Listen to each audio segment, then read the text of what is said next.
Welcome. In front of me I have Xiaomi Mi LED TV P1, and today I'll show you how you can install apps on this TV. So at first we have to be connected to the Wi-Fi network or through the Ethernet cable. I'm connected to the Wi-Fi network, and we have to be also logged in to the Google account. When you make it, you are able to open the Play Store. If you don't know how to connect to the Wi-Fi network or how to log into the Google account, you can check our other videos on our YouTube channel.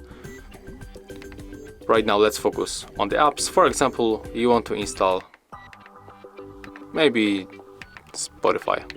Oh, we have that application, so maybe we can get Deezer. So let's click on it once and then tap install. Now just be patient and wait a little bit.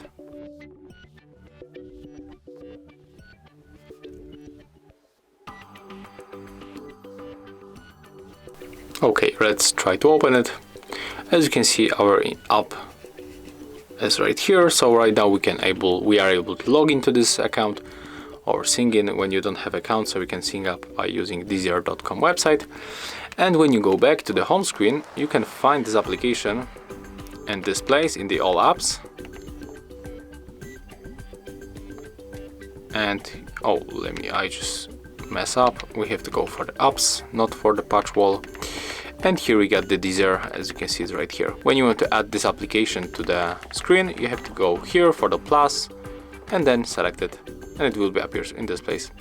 So as you can see, that's how it looks. If you find this video helpful, remember to leave a like, comment and subscribe.